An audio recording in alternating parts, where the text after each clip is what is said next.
But having read your pre-proposals, which I thoroughly enjoyed,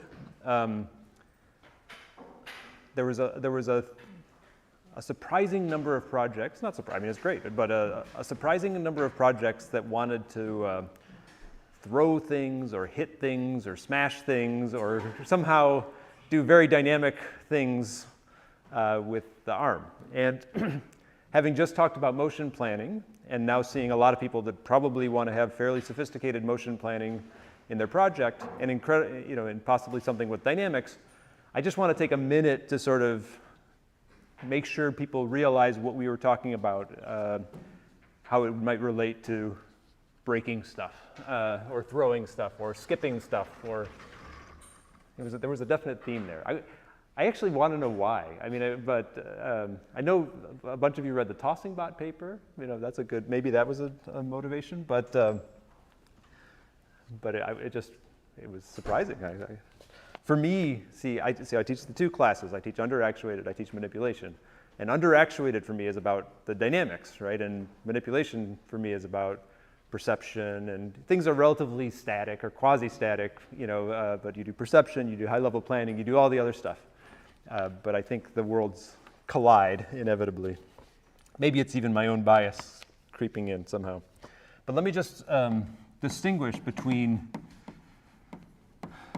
kinematic versus dynamic trajectory optimization.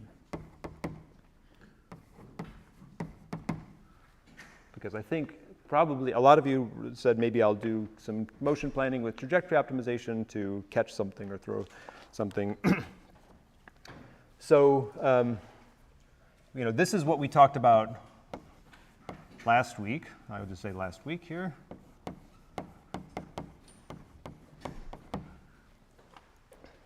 The dynamic version of that is actually a big topic in my underactuated class.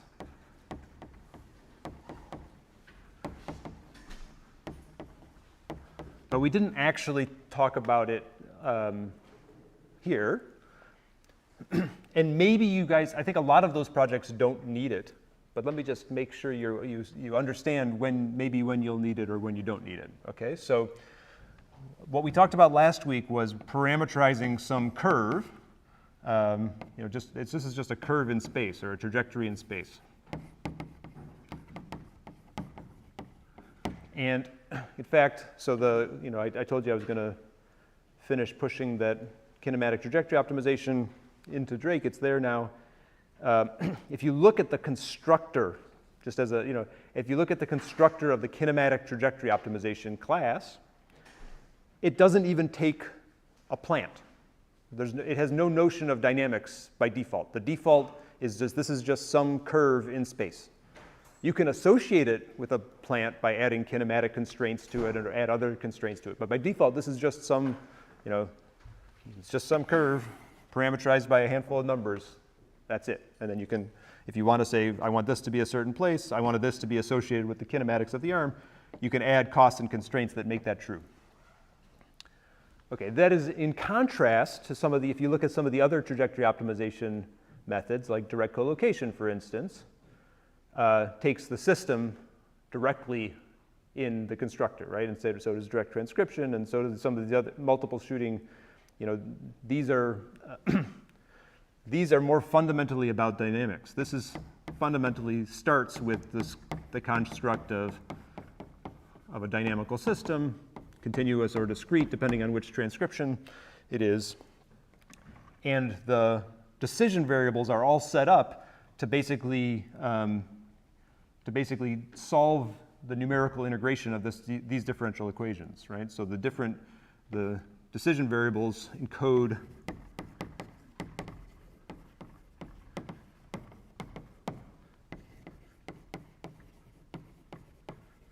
the numerical integration. And actually, the different transcriptions that you see, like the direct transcription versus the direct collocation, those correspond to sort of different numerical integrators.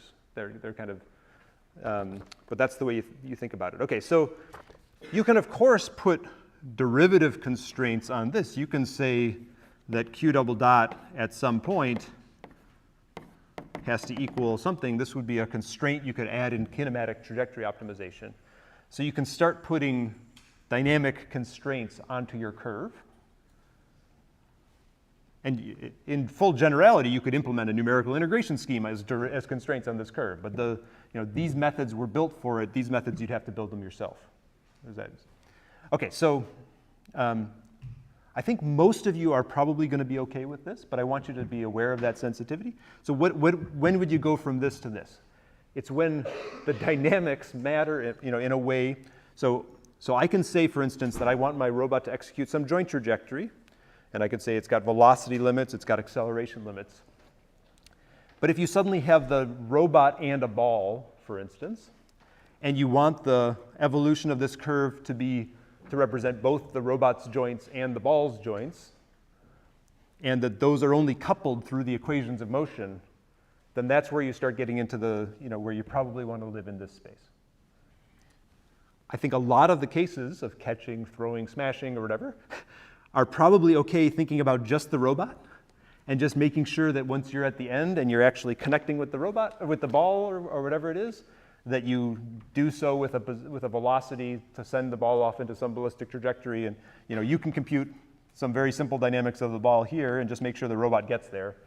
And that coupling might be simple enough that you don't need this machinery. I think that, or catch, or smash, or whatever, okay? I think most of you are in this regime, but I want to just make sure that that's clear. There's another set of tools. If you find yourself basically I would say start here. If you find yourself trying to write more and more dynamics constraints, the curve of the robot depends on the motion of the objects, then you might look at that API, or even the notes in underactuated. Okay?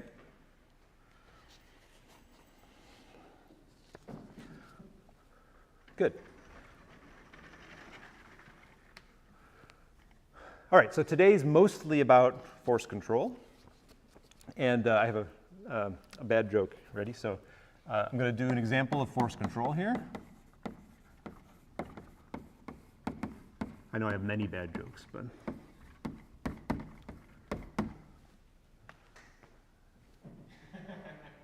Thank you. You got it, right? If you missed it, here's another example of force control. That's a pretty good example too, right? Probably when I was writing those letters that were erasing the board, I was in a force control mode in my arm, right? I mean, exactly what is my brain doing? I'm not trying to make any statements about that. But this is a kind of task that if you wanted to program a robot to write on the board, you might consider doing force control. Why? Because if I were, let's say I was executing a position trajectory, right? You missed my joke. If I was executing a position trajectory and just going through the letters example, in joint space, and I was just a little bit off in my estimation. Let's say I was in the perfect position to write my example, okay? But now someone came and just I put the second robot down that's supposed to write, and I just put it off 2 degrees to the side. And I start writing. I'm going to airball a little bit, and then I'm going to break the chalk as I go into the board, right? If there's any uncertainty about where the board is, then following rigidly a joint trajectory could be a bad choice. Now in practice, since we're typically controlling our EWA through a joint impedance control mode, which we'll come to understand this week, there's going to be some flexibility in that. Even if you command, just an end effector trajectory, it will comply to some extent. And that's because actually underneath it, it's doing some force control, okay? So, but if you were to just take a rigid, factory position control only arm and try to do writing, you'd be sad, right? Unless you were super calibrated and dialed into the location of the robot relative to the thing it's trying to put force on. In fact, that's one of the classical examples that people originally motivated force control, was things like following a wall or painting or welding or something like this, where the robot had to follow some continuous curve in space, not based on open loop trajectories, but based on actually sensing the force on the robot and executing a path due to that force. Okay, so that's what we're going to talk about today and understand how to work with it, how to think about it. I'm going to break it up into two pieces. I find there's a lot of notation. I would say there's even a lot of philosophy that comes in when people talk about force control. People will say it's morally better to do force control, or the world can only do this, or I think I can keep it pretty simple, but I think it's helpful to distinguish first the case of just thinking about forces. I'm going to assume the robot is a point. Okay, I'm going to start by just assuming that the robot is a point. There's a joke about assuming a spherical cow. I'm doing worse. I'm going to assume it's a point. It's not even a sphere with any radius. I'm going to just take a point robot. Okay. Then we'll figure out how to make that force happen when we put the arm back in as a second pass. And we'll talk about the manipulator control, impedance control, and the like there. And we'll get basically the same things to happen, but we'll throw in some Jacobian transpose kind of logic there. So, so let's start by thinking about what is force control. So I'm going to start with I think I have the next slide here. Let me start with a little bit more motivation besides the writing. Okay, so if you look at the images that I generated by generating lots of training data for the segmentation pipeline, this is one I actually had to take the Cheez-It boxes out of the end-to-end clutter demonstration because I can't get an antipodal grasp from the top that would have picked that up. Right? The Cheez-It box is just too big for the hand. I actually asked my daughter, I said, okay, I gave her a two-fingered gripper, and I asked her to try to pick up a big box, and she did it really well. Not surprisingly, she's a human. But we haven't developed that capability yet, right? And so if you want to do more dexterous things in order to get those big boxes out of the bin, then we're going to be in this regime. Now she's also got a dexterous hand, which is just not even fair, right? And she can even stretch her hand out to do that. So this is too advanced. But you get the point, okay? So we're going to work towards that type of a demonstration right in our clutter clearing kind of example. And here's another good example that we'll talk about. And you'll even do a problem set about. So this is now, we're going to push the book to the side of the table. And you have to think about this for a second, but why does that work? Okay, we've thought a bit about friction cones and the like, but how is it that the robot is able to push the book to the side of the table? This is a clever way to pick up a big book.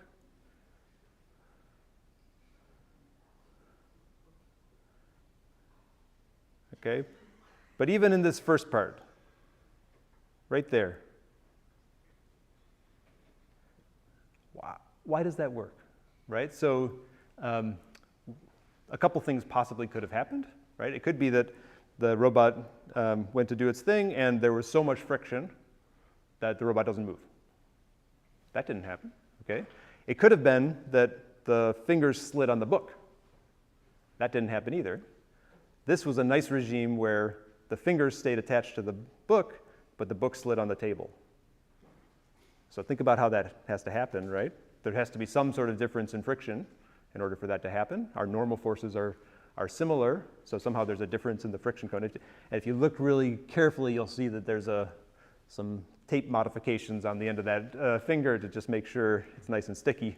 It's not adhesive, but it was a textured tape that we put onto the finger.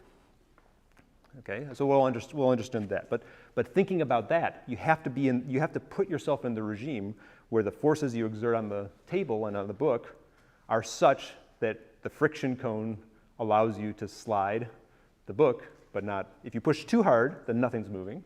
If you push too soft, you're going to slide on the book. But there's an intermediate regime which only exists if there's a difference in friction cones, friction coefficients. But if you can if you have that regime and you can control a force that puts you into that regime, then you can slide the book. Okay?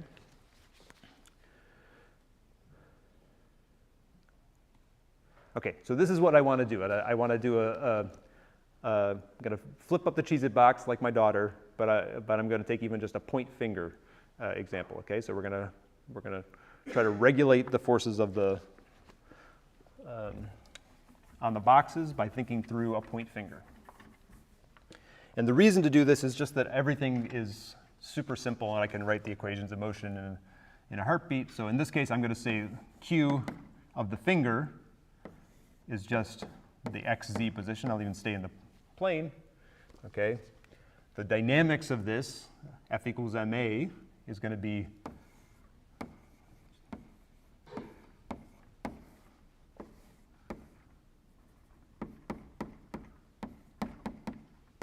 ma, right? Is on the other side, I've got mg, where mg is going to be my vector notation. G is 0 and negative 9.8. Okay. I'm going to assume that I have the ability to just command the forces like it's a little jetpack on there, that I'm allowed to produce generalized forces directly on the finger. Again, we're going to add the robot back in at the end. Okay. And then I also have any contact forces that are coming from the finger interacting with the box or the wall or whatever. And now the spatial vector notation that I introduced before, we're going to lean on it heavily today, okay? Because it's all about getting the forces in the right frames and everything like this. So this notation, remember, means that this is a force on body, force on the finger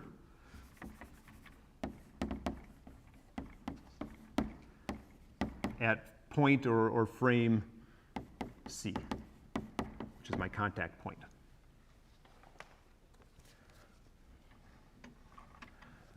And you can imagine, for instance, this is my dynamics are trivial here, you can imagine maybe that this is something I could even have a force sensor for. There's various ways in the space of force control to try to regulate your force.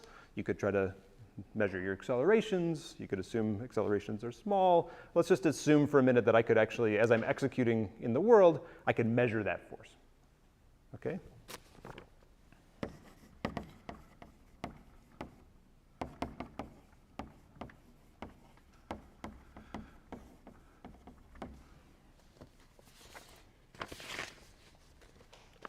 Or, or I can assume that x double dot, z double dot is small. Actually, maybe I'll do that one first. Let's just do this. Let's do this one first, okay? If x double dot and z double dot are small, I'm not accelerating my finger rapidly, right? Then if I want to control that force, then I could just choose a u. Let's take the condition where I'm already in contact with the wall, okay? So I've got a point finger, I'm pushing on the wall. What should I choose u to be to make that force be whatever I want? If the accelerations are 0 because I'm stuck on the wall, I can just choose u to be exactly what I need to make this, the equations, this would be 0 here. I just want to choose u so that the force is the desired force. Okay? So I can just say u equals negative mg minus fc, I'll call it desired. I'll use little f since I'm talking about Cartesian forces so far. Okay, so if I have a desired force and I apply this thing, I should first just take out gravity, but otherwise I'm just going to apply the force I want. And by assertion that this is small, that equation will just give me that the measured force equals the desired force. That's just logic, but I just want to make sure that the algebra is there.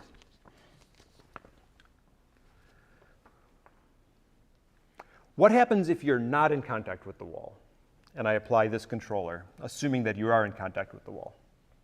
This is an extremely important point, and it's one of the best things about force control. what's going to happen if, in fact, the real contact force is 0, and I apply this, this controller?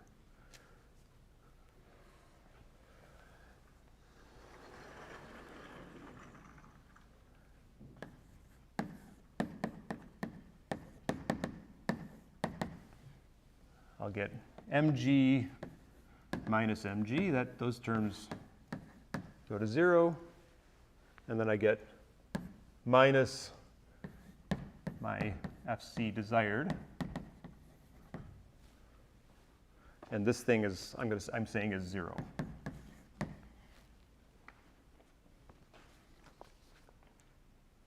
So I'm going to accelerate, right? In particular, I'm going to accelerate into the wall. This is a beautiful thing, okay? So the signs are a little bit hard to think through, but in general, this is the property that if I think intuitively it makes a lot of sense. So if I'm close to contact, I think I'm in contact, and I ask myself to get positive contact force off the board. The control I would execute to try to ramp up the contact force that I'm not getting will have the effect of driving me into the board. This is a hugely important thing, right? So this is why, for instance, in walking robots, people like to use force control in their legs, okay? Well, it's more subtle than that. Typically, when you're swinging your leg through, you would typically try to do a position control and try to make sure you know where your foot's going to land and control that. But when you actually go to land, and when you're in stance, when this leg's in stance, you'll switch to a force control mode. And in particular, for that moment where you're about to put your foot down, where you may not know exactly where the terrain is, rather than have to perfectly estimate the shape of the terrain, you just push down and you say, I want some amount of force to be coming off my, maybe I've got some force sensors on my feet. I would like to push down until I feel the forces on my feet be the desired forces, typically roughly the opposite of the weight of the robot, right? And if I ask to have that force be large and my foot's in the air, then it tends to go down, okay? And this adds a lot of robustness. And this is why, when I'm writing on the board and I'm off by a few degrees, we're going to get to that completely, but that's why I can get some extra robustness if I'm thinking in the space of forces and not in the space of positions. Okay, so unsurprisingly, I have a couple notebook examples that I want to play. So let's think about the simplest version of this.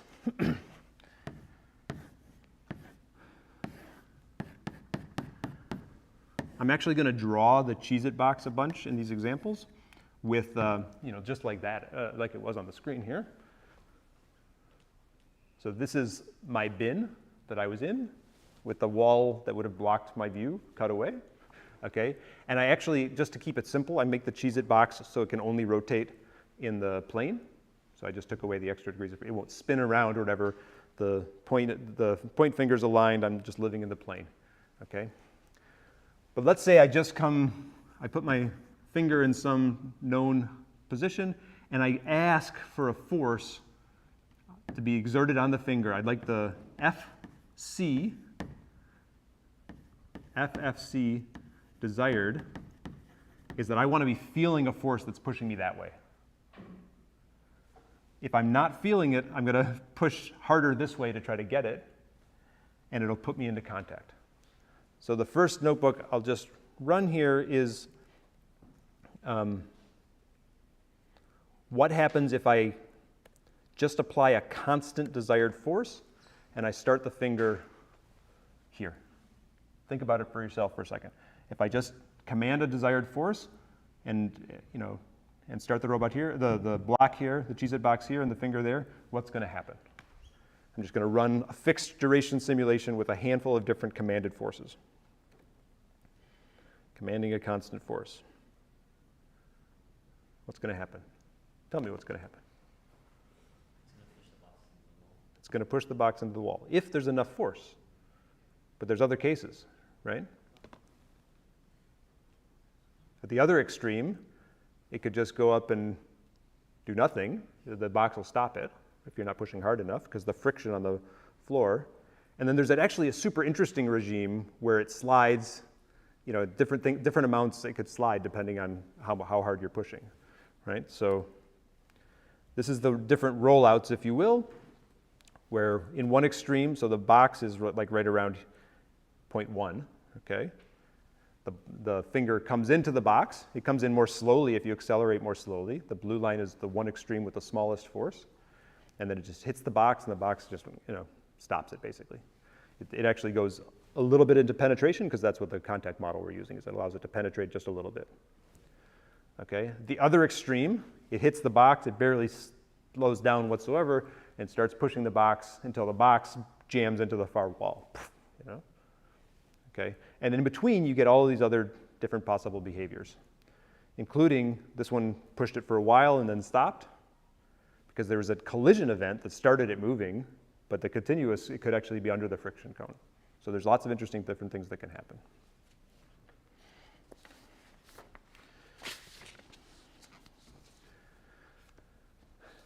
Okay, my claim is that there are some things, if you want to regulate the box, there's some things that are more natural. I mean, already we get some robustness by not knowing the geometry of the box, and we can shove it around. Like the first thing my daughter did was shoved it to the side, right?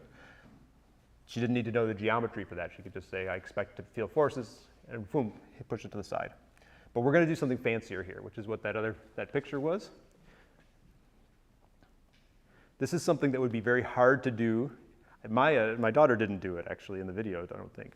She could have. I'm sure she could have. But this is a little fancier. This is, if you're really thinking about forces and regulating the forces, you can do pretty cool stuff. So I'm going to see if we can take the finger, put it in a regime where it's actually rotating the box up right in the middle of the bin. How? We're going to be in a regime pretty quickly as soon as it takes off where there's two primary points of contact in the plane, right? There's more out of the plane, but you've got a friction force resisting the sliding in that corner. You've got the pushing you're doing there. Depending on the friction cones, if they're large enough, there's actually a place where you can start lifting it up. You get enough friction on the finger that you can provide a torque, okay? But you're not producing so much force that you're sliding. And you can put yourself in this regime where you can lift up the box. That would be extremely hard. I hope it's clear that I like this example because I think that would be extremely hard to do in position control mode. That's really a force kind of action. And even if you don't have the perfect model, but certainly if you do have a perfect model, then you can just do it. Okay, so here's my Meshcat Cheez-It box, right? The finger's often in contact there. Okay, it's come into contact because I commanded some non-zero force. The controller we're going to write now, and I want to step through it on the board and be a little bit careful. That was one feedback I got from what you guys said about the deep perception network is the lectures, which I really liked that level of feedback. People said, maybe step through a few more examples a little bit more slowly. Happy to do it. So I'll try to do that today, and you tell me. Okay, so I'm going to write a controller that controls basically the orientation of the box by controlling the force on the finger. That's our goal. And to convince you that it works, I just have I'm only controlling through the finger, but I can basically regulate the orientation of the box. This is the full physics engine, right, running, and it's not sliding at the bottom corner. It is, and it's providing the forces only through the finger, through force control mode, okay? It's actually worth going through the exercise of doing that, I think. Now let me do something a little crazy. So watch what happens to the finger if I go like this. Oh, that was actually pretty good.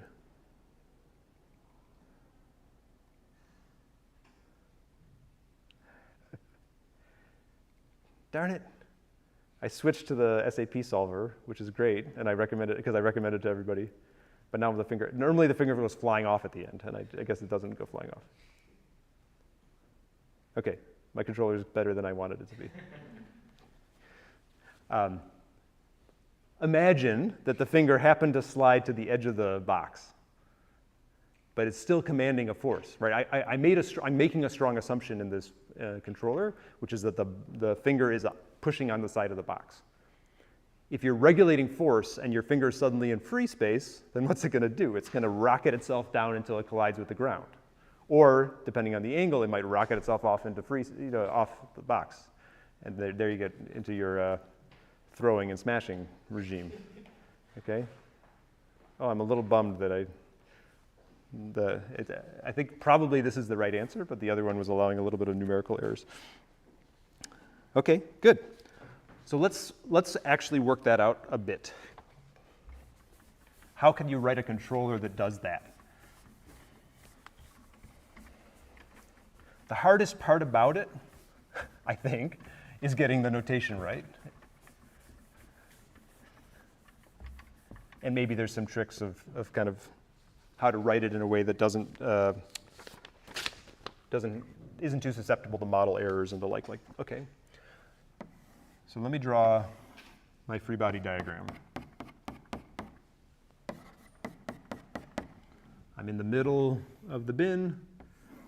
I'll exaggerate here and put it in some relatively large angle. Okay. I'm going to have a bunch of frames that matter.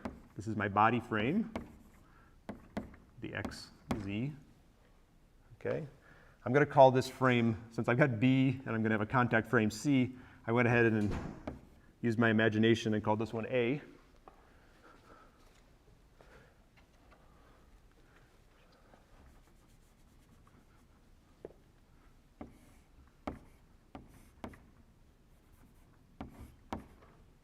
So that's frame A, where this is X and Z. And I'll have a contact frame over where my finger is touching the wall, and I'll put that frame. Remember, the normal forces always go in the Z axis in our contact frames, right? So this is frame C, and this is Z, and this is X to keep with my right-hand rule.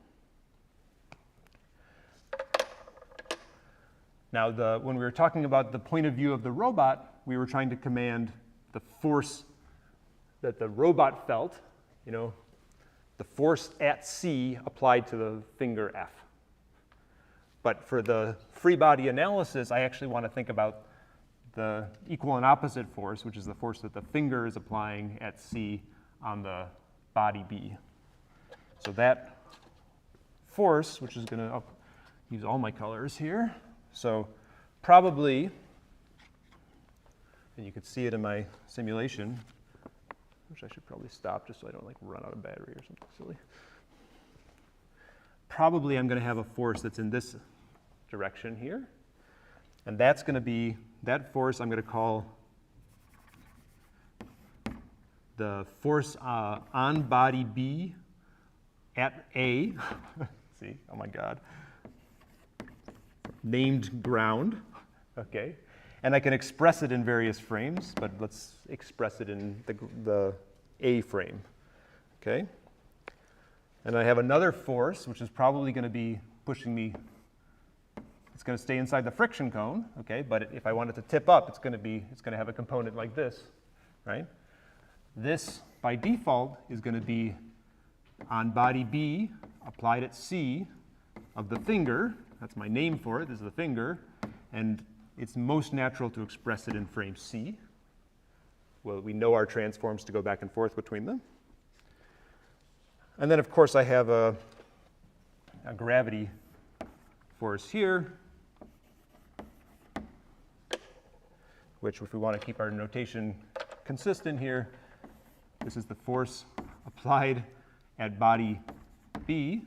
Normally, you can just write B for that, but I'll just be explicit from gravity, and I can write it in the B. Actually, it's most natural to express that in the world frame, because then it's just 0 negative m times 9.8, whatever.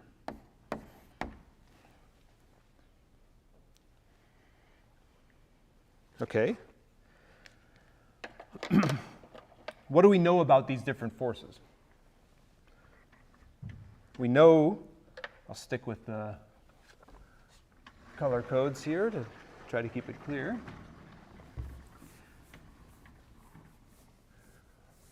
Let's assume for a minute we know the friction cones we'll assume we know the mass, we'll assume we know the geometry, but I promise that the controller I give you is going to actually be pretty good about that. Not having to know them very perfectly, okay? So if I know the friction coefficient at the contact point, then by my notation, right, what I know is that the force of the finger, the z component, well, first of all, it can't pull on the box, okay? And then the x component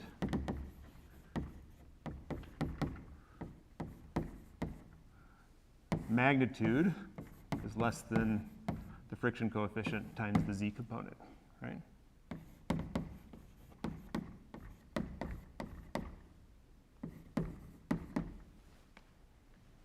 In the frame of C, this is a simple thing to write, okay?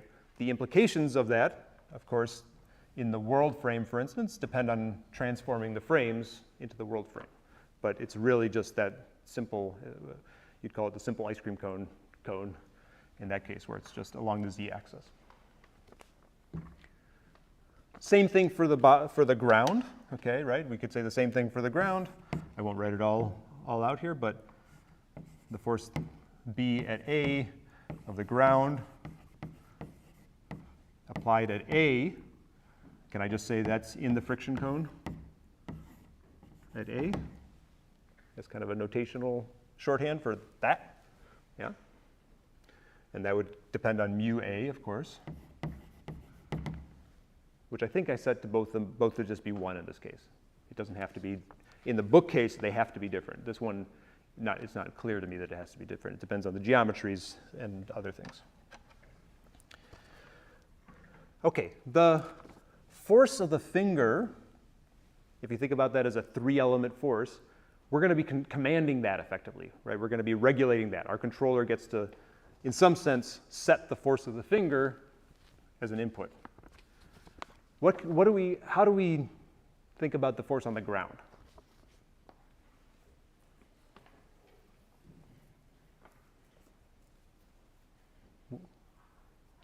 This is saying it's inside a whole, this gives me a whole range of possible forces, but how do we know which force is going to happen? Which one's Newton going to give us, or God, or something?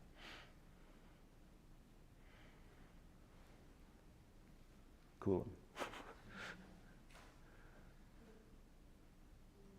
Whichever are opposed to movement friction.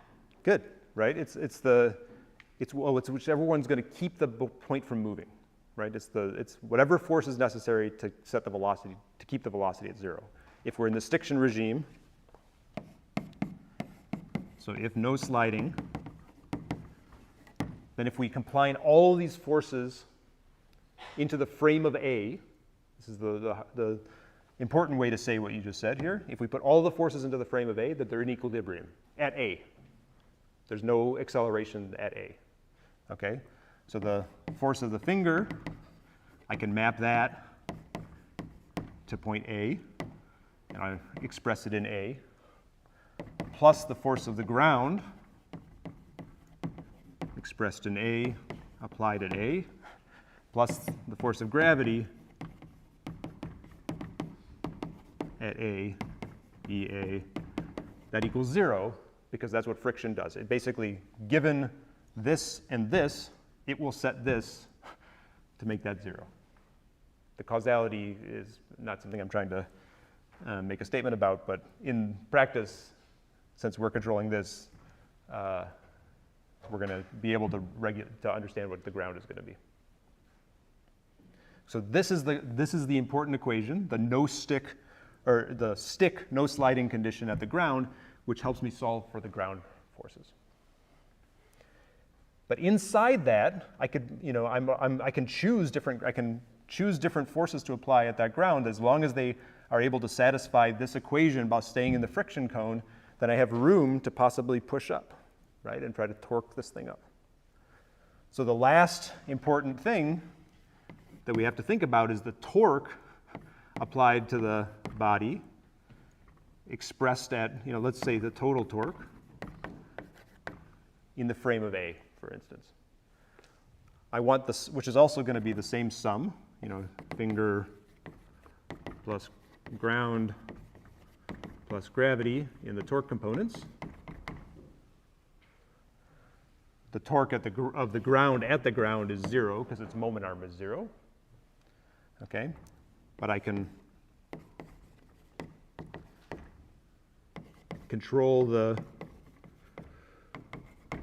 I can choose this torque at the finger to try to make a torque around this bottom point.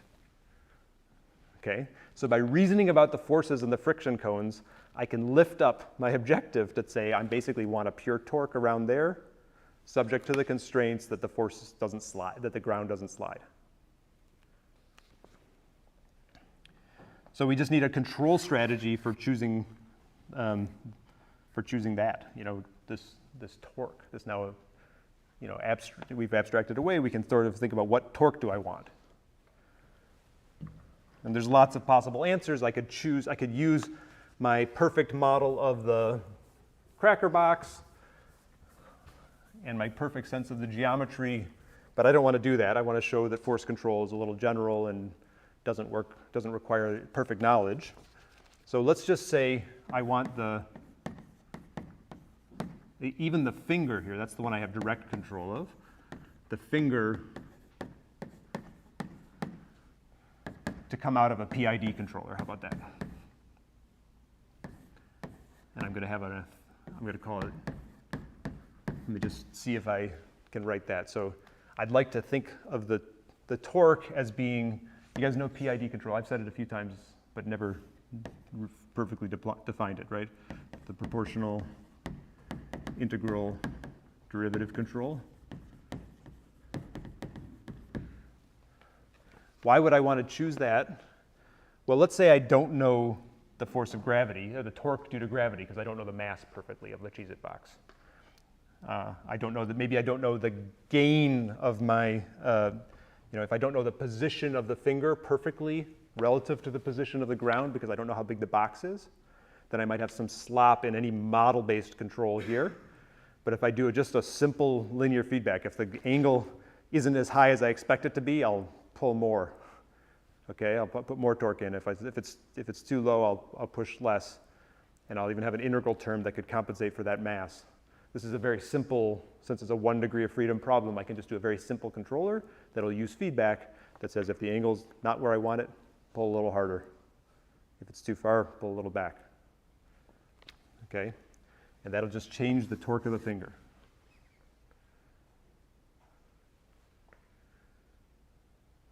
Is that clear? Unfortunately, this is a competing objective. It's not clear that I can choose any torque of the finger because there's other constraints coming from the friction cone. So I'm going to pull up my optimization playbook, and why don't I say this is my goal? So why don't I write a minimization over the, ultimately it's going to be on the force of the finger that I can pick, which I'll write it directly in the B of the contact. I could pick any of them though, really, of the finger. These are my decision variables, okay? And I want it to be that my torque of my finger is approximately my PID controller. This is kind of my objective. This is my estimated angle of the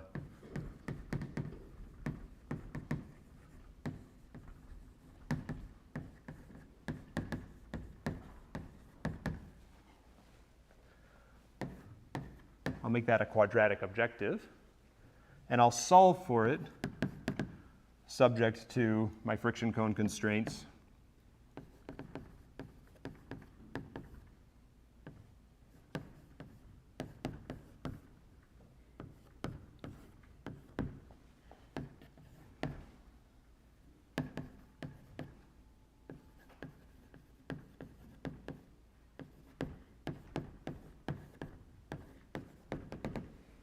And the force balance constraint.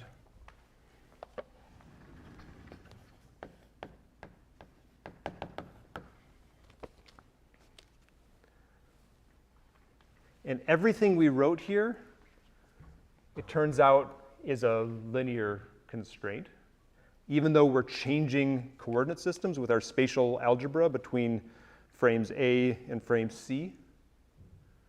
If it's a cross product that happens, but of a cross product with a known position, and the decision variables only enter linearly. So this is still a quadratic objective.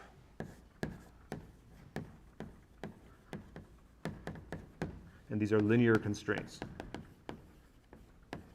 So this is the good case. It's a quadratic program. And you can solve your little quadratic program and apparently never let the finger slip off the box. Okay, that's all I'm running right here.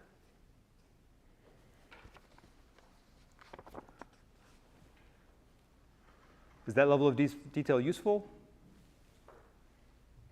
Little slow, little okay. Send it to me, on the survey or something. I will continue to try to dial it in. But so there's, the particular instantiation of it as a quadratic program is cool.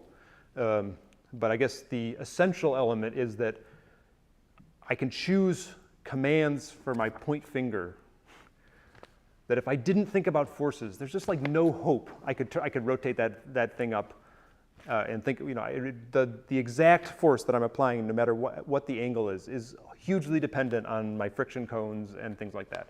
And it's only with that I can get this sort of rock solid demo where I can move the box up and down.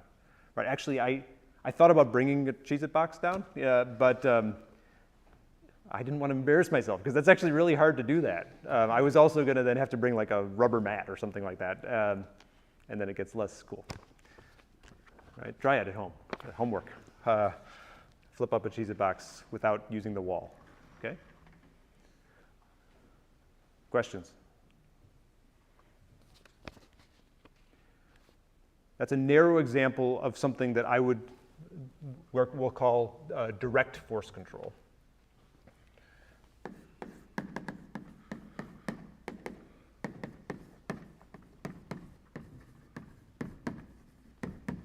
Even though I have two controllers in some sense happening here, I have this higher level controller. The command I'm sending to my robot is trying to directly command a force. And it'll make that happen. In the point finger case, it's trivial to make it happen. In the robot case, maybe you have a force sensor or something to make that happen. Okay.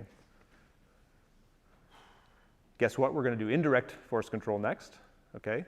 But I guess everybody still says they like the stretch brake. So why don't you stretch for a second, and then we'll do the indirect force control.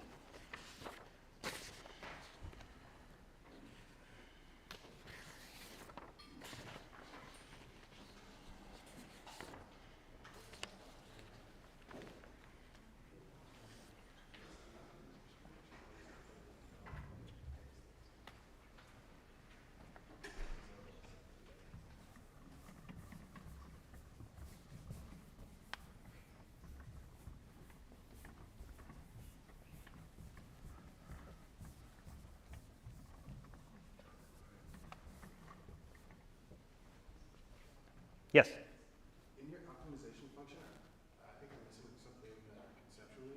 Where are you getting the tau figure A? Yeah, good. That's something you have to know, right? Good. So if I'm writing this in the code, I have to somehow relate tau finger A with the decision variables here. So this is really a function which does my spatial algebra that does the coordinate change. But this is a linear function of this, given I know the position. If I know the position of C in body B relative to A, for instance, then I have that cross, is what gives me this. But this is just a constant matrix times my decision variables. There's also, because I changed expressed in frames, I would have a rotation matrix also on top of that.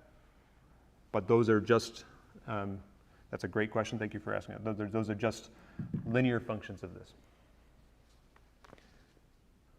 And you can play with it if you want. So if I didn't know this exactly, but I just estimated it, it's still going to work pretty well. In fact, the first version I did, I just assumed I knew the width of the box, and I didn't even put in the term relative to the height of the box, and it was fine. In fact, I think I updated it. I can't remember which version I pushed to Git. But yeah, so it's pretty robust to that.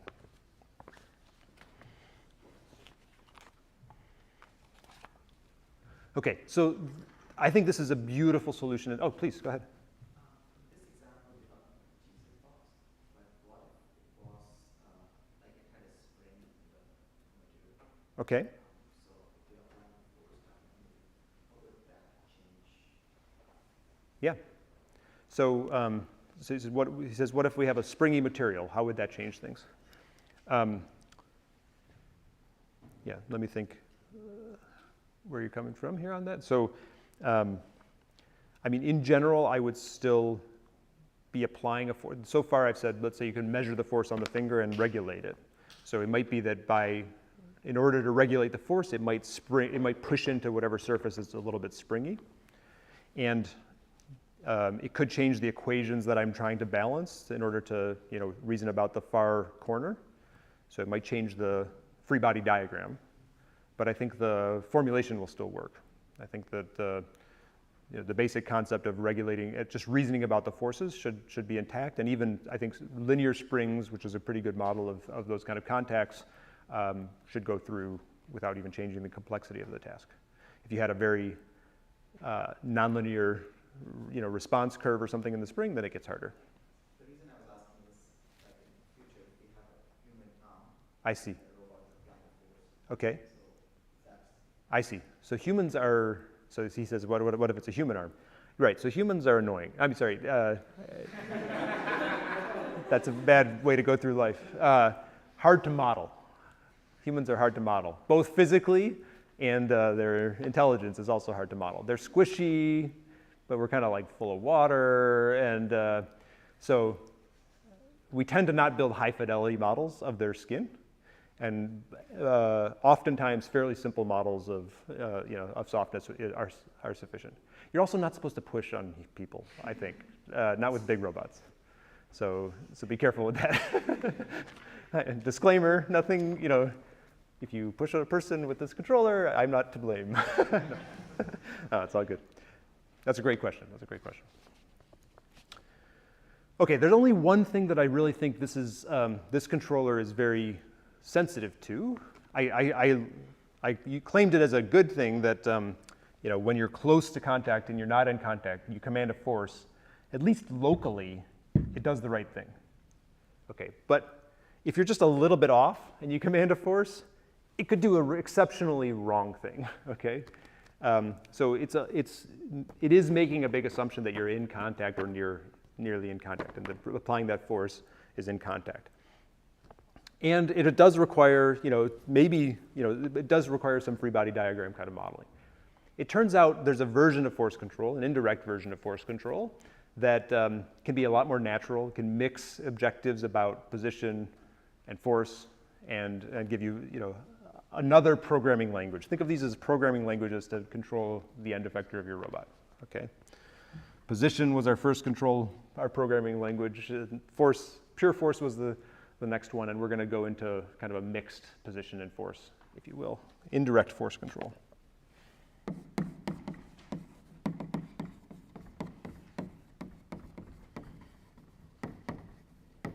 In particular, let's start with stiffness control.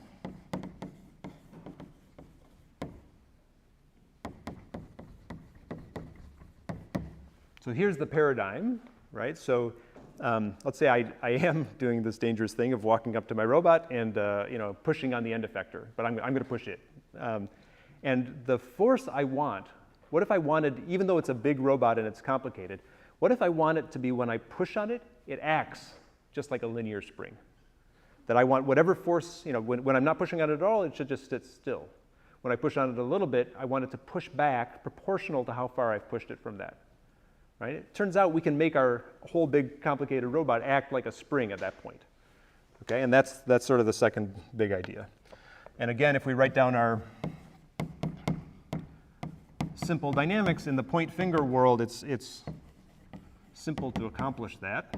and to even say more carefully what I mean, what I would like is to pick a U so that my effective dynamics look like this.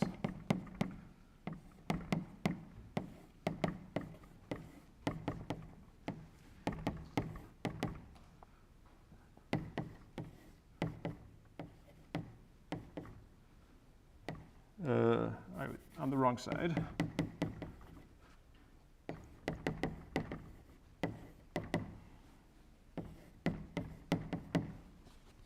That would be the equations of a spring with a resting point at the desired location. Okay, so now this is in some sense programming indirectly the forces, but it's programming the interaction that the robot is going to have with the world. If the world applies this, it's going to respond with some motion. Similarly, if the robot is at a motion, you know it's pushing back with a certain force. So it's defining that relationship. That turns out to be a really nice paradigm, okay? Let me play with it, okay? To do this, though, I needed to make the box in see-through. So let's see if I can make this clear. Okay, so the same box, it's just less, I've removed the market branding, okay? And I've got two fingers, because one is the virtual finger, which is my X desired and Z desired, and the other finger is getting pulled there with a spring, okay? So as I move around in the free space, my finger, the actual finger tracks the desired finger, okay? But if I push into here, now I'm applying more force depending on how big that spring is being pulled. And at some point, I can move the box by moving my virtual finger. So there's this natural interaction of kind of, I can still think about forces, but I'm thinking about it through the set points of a spring. What's good about that is if I were to suddenly move up, for instance, it doesn't go totally crazy, right? I've defined a more robust law. But you also saw, I kind of gave a hint there, right? It's actually not a bad way to flip up a box. Check this out. I'm leaning on the corner there. Okay. Let me reset and I can do it better, I bet.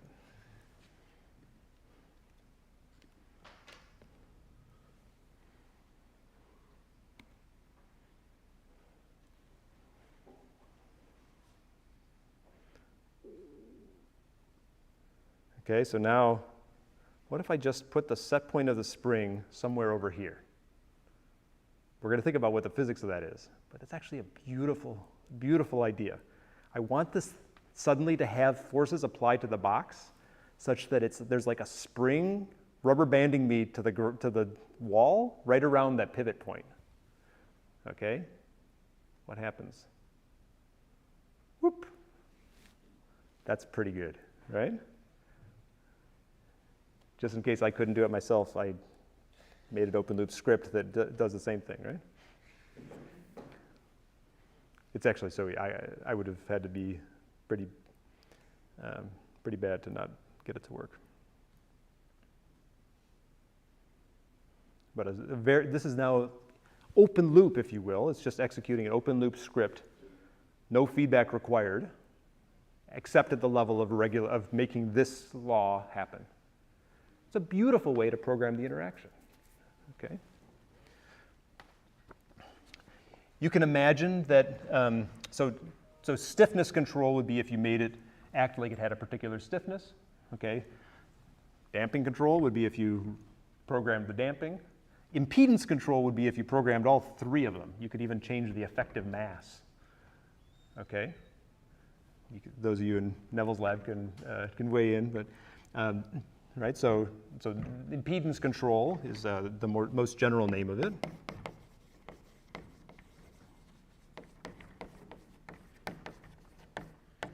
You can program M, V, and K, for instance. it's kind of weird that you could apply forces. So I could push on my robot and have it act like it's a different mass robot than it is, right? It turns out it's hard to do that, and I think a lot of people will do this and this, and I think it's less common to do mass. In the EWA specifically, it is an impedance controller, but they're not actually regulating the mass of the robot, they're regulating the mass of the rotor.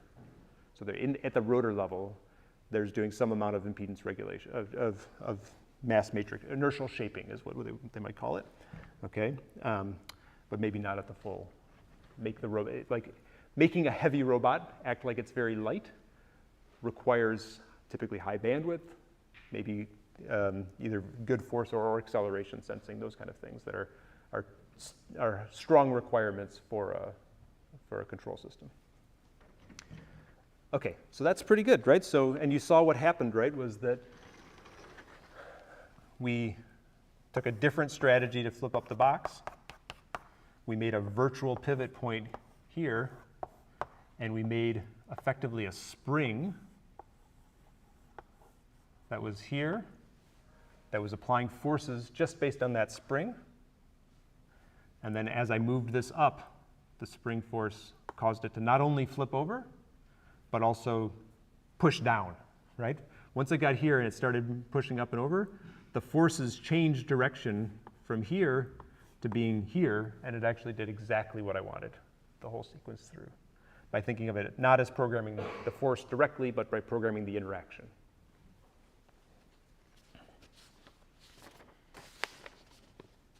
Yes? Do you have a good understanding of how to tune the stiffness and damping terms?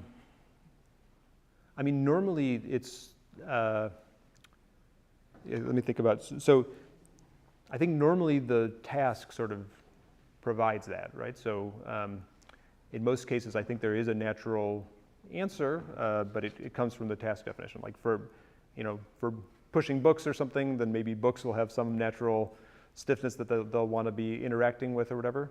I worry you're asking a deeper question than I'm answering. Can you give me an example of a situation where it would be hard to pick those? Well, in your example, right, you have to choose a specific, I guess that's your question in short, not off the top of my head. But Yeah. in your example, in your controller, you had a impedance gain and a damping gain. Yep. And I imagine for this particular example, whether or not it flips up, I see. how so is dependent on how you chose those K and B terms in your controller. Excellent. Okay, so even in this controller specifically, how did I pick KP and KD? Perfect. That I can answer. I think I set them to 1. So the point is, I think in this example, it was pretty, I mean, maybe 10 or something. Actually, almost always I'll pick this to be, square root of G more than this so that it's critically damped or something like that, okay? But so that there are basic heuristics like that. But if I had picked a smaller or bigger gain, then I would have just moved the finger more into penetration or less into penetration, and I think the same phenomenon would have worked over a large range of gains. It's just a matter of how, where that critical point for the virtual finger would have been, I think. I think this particular demo would have been very robust to that. The box is experiencing different forces, right? But what's essential here is that there's a pivot point about which those forces are rotating, which is somehow inside the box. And I think that's true for basically all Ks. How are you creating the trajectory of the virtual target, like for any given task? For any given task, right? So, so this is, in some sense, this is what's happening when you're commanding the EWA now, right? It's happening in joint space. We're going to talk about the rest of the robot on Thursday, but so far you've been thinking about commanding positions. In fact, what it's doing is it's setting a virtual position and it's putting a small spring between your command and the actual. And that's why when you take the dishwasher door, and you might not know exactly where the dishwasher door is, but you command some trajectory that's close, it will actually deform. The true finger will track, but with some error, the commanded cues in that position. So oftentimes the programming paradigm is command what you want. Maybe you go a little bit more into penetration than you would have otherwise or something like that. but you command what you want and the robot will get it done in a soft way. I guess in this example, the target's pretty far from where you've actually lost. I did that for emphasis, so if I made the stiffness higher, then it would have been it wouldn't be as far. There are interesting cases. Maybe I should even jump to that. But, I'll come back to the hybrid version in a second here, but let me actually make this point of the best case, the most interesting case of doing this. Maybe you guys know do you know the remote-centered compliance story? This is like so clever. It's really kind of what we just did. There's something called RCC, remote-centered compliance. It's one of the most clever things, I think, in force control because it's done in hardware. There's no software, okay? It was done in 1977 at MIT by a guy named Drake. I thought that was so cool. I didn't know that. That's great. Okay, so this was originally motivated by peg and hole tasks. It turns out it's more generally useful for assembly tasks, okay? So if you think about sticking a peg in a hole, then a lot of interesting things happen. Okay, certainly you can get a little bit out of line, right, and things could go bad. If you're coming down with a peg and you're just out of the, sort of out of alignment, that could be bad. But you can play some tricks like chamfering the edges to help a little bit with that. And people actually have learned have changed to strategies where you often come down a little bit at an angle, so you have a little bit more robustness to the exact arrival. But the really nasty thing that can happen with the peg and hole task is you can be partially inserted, but out of alignment. Let me see if I draw it with a different color here. And you can get yourself jammed. Like actually the forces here and the forces here could be large enough that you can't really even pull yourself out, okay? So this is nasty business, and this is such an important operation for assembly, for factory robots, that it got a lot of attention, in 70s. Actually, it motivated some of the early work in motion planning too. So if you know Tomás Lozano Perez's early work on configuration space, which is kind of core idea, a lot of those initial papers were actually done in the context of peg and hole insertion. Okay, so it motivated AI stuff too. But the one I'm telling you about here today is let's think about how would you program a response that you'd want to do here. What's the analogy of that box flip up for this? Okay. It turns out that what you want to do is have a center of compliance that's somewhere down here instead of somewhere up here. Okay? So I don't know how to make that super clear, except maybe I'll use my eraser, okay? I'll probably get all chalky in the process. So if I've got some sort of stiffness in my hand and I'm holding it at the top, which is where the robot's going to be holding it for peg insertion, and I come down at a little angle, but I'm a little bit out of alignment, then what happens? Right, this is me just trying to move my hand straight down, right? Things go pretty bad. Okay, let's say I had the center of compliance at the bottom. A little awkward that my hand would have to be in the hole. Okay, but let's say I could do it for a second. I'm coming in at the same angle, going straight down. It lines up beautifully. It lined up even better with the lighter eraser I had in my office when I was playing before. Let me try it with a lighter eraser. All right, so if I go straight down from this, not so good. If I come down, straight down like this, it just actually lines perfectly up. Okay, so the stiffness you want is like a torsional stiffness, but not where the hand is. You want to have an effective stiffness down here. But your hand's up here. You really can't put your hand in the hole. That would just not be good. It turns out there's this super clever mechanism that looks like that. Oh my God. There's a few of them, right? That was one of the original ones, which has cantilevered springs up here. See, it has these springs up here. The point of the tool comes in here, and it basically is this elaborate spring mechanism that makes the effective center of compliance. This is the instant center side of beam deflections, and the center of compliance ends up down here. It gives a remote center of compliance.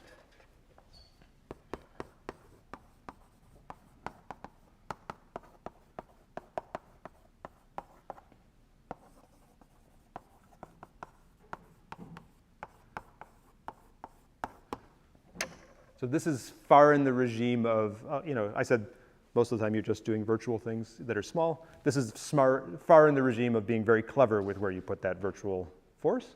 And so there are cases where you can do that. And this means that I go in and I jam my pin down. It's in a slightly wrong location. And the mechanism with effectively infinite bandwidth, you don't have to, people try to do this in software. You could try to do this in software. But the software is going to be running on a control system which reads the sensors at some rate. The actuators can only move at some rate. If you do it with physical springs, it's effectively, arbitrarily fast. Physics is doing the work for you, and it can adjust itself and snap itself into place. And people really do this. Like when you're jamming parts together, this is a physical one.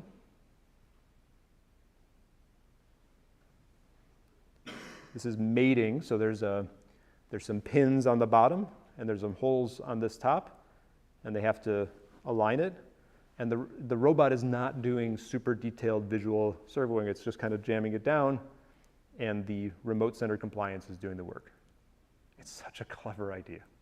It's so good. Put it in hardware.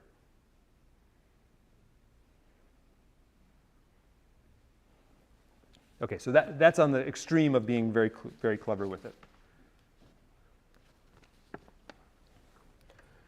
All right, but overall, the message of the lecture, I hope, is that you realize that sometimes it's more natural to talk to your robot through the language of forces than through the language of positions. That's true, by the way, if you care about reinforcement learning or supervised learning, behavior cloning kind of learning. There are some tasks that you would want your neural network to output forces instead of outputting positions, right? This is a general concept. And people, there's papers like, oh, I switched to impedance control mode on the output and it learns 4 times faster. Depends on the task, but that can happen.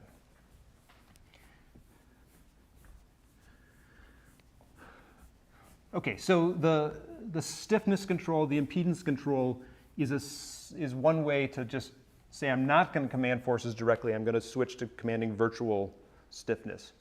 But you don't have to, you can mix and mash these different ideas. So the book example was actually hybrid force control, where I cared about regulating the forces directly. I actually commanded force in the vertical position because I wanted to be in that friction cone sweet spot. Okay, but then for sliding, I wanted to have position control mode because I wanted to control where the hand was going to go. And you'll do that. You'll work through that example on the homework. Okay, but instead, just to give you a couple different ways that you could do hybrid force or stiffness control, let's call it. It's often called force position control, but let's stick with the theme here. So what if I did this is my x, y components here. What if my x-axis I wanted to do position control? So I'll program the stiffness in this. It's on this side, it's got to be like this, x desired minus x plus kd, x dot desired minus x dot, for instance. And on the x-axis, I'll go ahead and command the force desired in the z-axis. And if I want to command it like this, then I put a minus inside. Okay? So that's roughly what happens in some of these hybrid, where you want to, in one axis, you're going to act like a position source, and the other axis you'll act like a force controller. Okay? Now you don't have to choose world X and world Y. You could do this in any frame you want. Multiply it by a rotation matrix in front, do your spatial algebra, and achieve forces that are, for instance, if you are welding following the wall, for instance, maybe you want to always in the normal direction, your current normal direction, you want to act like a force, and in the horizontal, tangential direction, you could act like a position, for instance. These kind of things. Okay, so that's a general recipe. It's also not the only recipe. You can also mix them sort of, oftentimes you'll actually just mix them all together, right? So you could also do u equals negative mg plus, maybe if I'm not using scalars anymore, I'll make it a capital.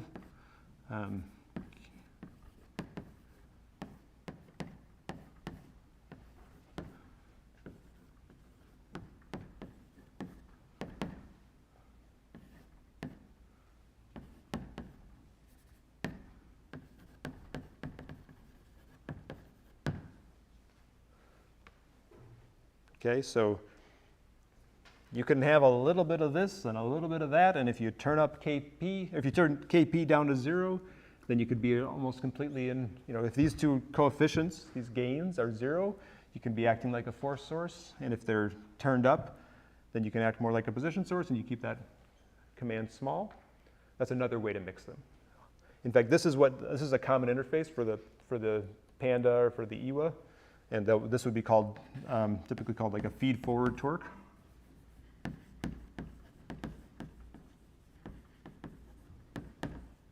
Or force.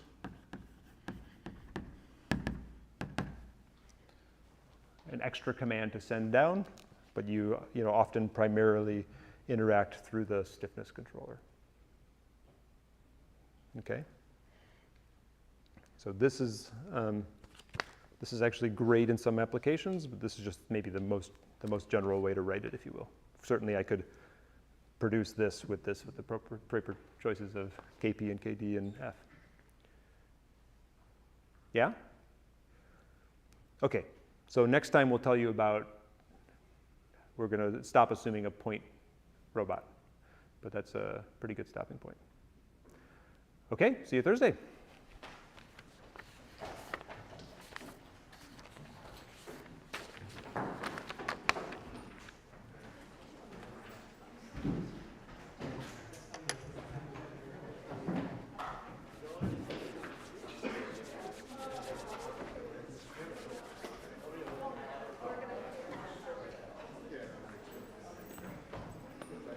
Hi. I'm going to ask you really quickly about my project Sure, proposal. sure, sure. I was the group that wanted to do the picking up with other